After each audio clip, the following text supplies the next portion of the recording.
विद्यार्थियों, इस वीडियो में मैं आप लोगों को नाम चर्चा संबंधी जानकारी बताऊंगा। अब ये निबंध लेख है, लेख लंबा है बच्चों। पूरा लेख हम पढ़कर आपको नहीं सुना सकते हैं, क्योंकि पूरा लेख पढ़ेंगे तो आपका वीडियो बहुत लंबा हो जाएगा।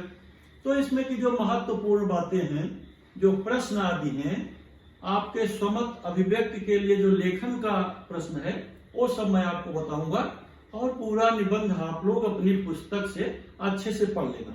जब आप पढ़ोगे तो आपको पूरा आनंद मिलेगा और समझ में भी आएगा। थोड़ी सी मैं चर्चा करता हूँ। कहते हैं हिंदी के कथा साहित्य में गतिरोध आ गया है। ऐसे संकट हिंदी साहित्य में आते रहते हैं।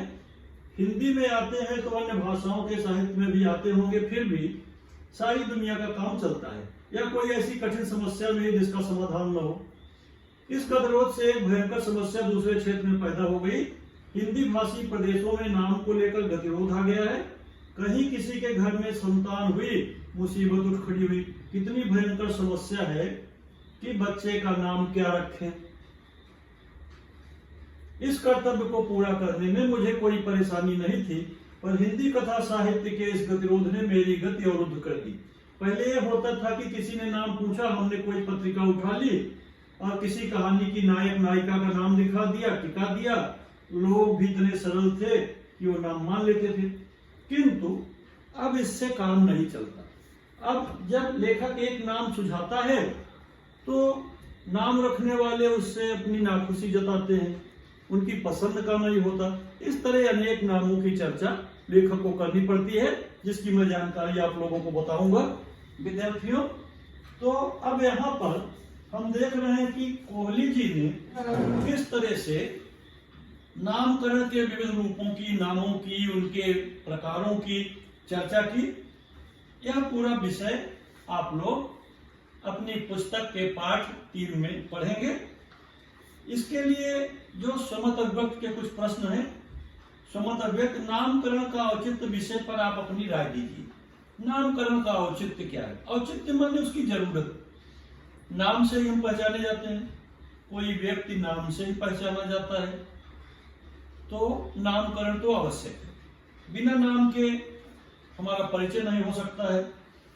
तो स्वमत अभिव्यक्ति में इसके लिए आपको 3 अंकों का प्रश्न लिखना पड़ेगा। जैसे एक विषय दे दिया गया, नामकरण का औचित्य विषय पर आप अपनी राय लिखिए। तो अपनी राय लिखेंगे कि इसकी क्या जरूरत है। यहाँ हम कोई हंसी खुशी के साथ नहीं, नामकरण तो जीवन का एक महत्वपूर्ण अंग है। शिशु जब निश्चित वय का हो जाता है, घर वाले, रिश्ते नातेदार उसको बुलाकर उसकी उपस्थिति में नामकरण संस्कार करते हैं। नामकरण एक संस्कार भी है। हमारे 16 संस्कारों में एक संस्कार नामकरण भी है। इसी से बच्चे की पहचान होती है। तो नामकरण करते समय ध्यान रखना है ताकि घर और बाहर के लोग उसी नाम से बुलाएं। कुछ लोग बच्चों के नाम बहुत छोटे, चिंटू, पिंटू, बबलू, डबलू रख देते हैं।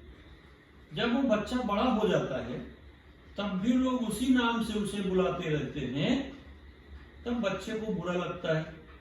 लेकिन एक बार नाम पड़ गया तो नाम चलता रहता है। इसके लिए नाम सोच समझ करके पहले से ही रखना चाहिए। जैसे यहाँ पर कश्मीरी व्यक्ति आया अपनी लड़की का नाम रखवाने के लिए, तो लेखक ने उसका नाम गुलाबो बता दिया। फूल की तरह सुंदर है, कश्मीर के सौंदर्य से भी मिलती जुलती है, तो लेखक ने उसका नाम गुलाबो बता दिया। फिर किसी को लट्ठाराम गेंदामल बता दिया। अब लट्ठाराम गेंदामल नाम कम, फर्म का नाम ज्यादा लग रहा है। इसी तरह से अनेक नामों की चर्चा लेखक ने की। तो इससे संबंधित जो और प्रश्न है, ग्रामर वगैरह की मैं पहले आपको बताया हूं। स्वमत अभिव्यक्त में इस तरह विविधता में एकता के विषय पर अपने विचार प्रस्तुत करिए। वो प्रश्न आपको लिखना है। लेखक के मन में नाम को लेकर चक्कर भंभीरी काटना है। चक्कर भंभीरी, गोल गोल दिमाग में प्रश्न घूमना, यानी जब तक नाम मिल नहीं जाता तब तक वो प्रश्न दिमाग में घूमता रहता है। तो इस तरह से आप एक एक परिच्छेद को पढ़ते जाएंगे और उस परिच्छेद से संबंधित आपको अनेक बातें बच्चे के नामकरण के संबंध में लेखक द्वारा जो सुझाई गई वो दिखाई पड़ेगा। तो इस पाठ में हास्य व्यंग्य निबंध में लेखक नरेंद्र कोहली द्वारा विविध प्रकार के जिन नामों की चर्चा की गई, किसी का नाम गुलाबो, किसी का नाम जो बच्चा ज्यादा रोता है तो उसके अनुसार, यानी रूप के अनुसार, गुण के अनुसार, अवगुण के अनुसार, सब प्रकार से नाम की चर्चा लेखक ने किया। इस वीडियो में इतना ही, अगली बात में दूसरे वीडियो में बताऊंगा। धन्यवाद।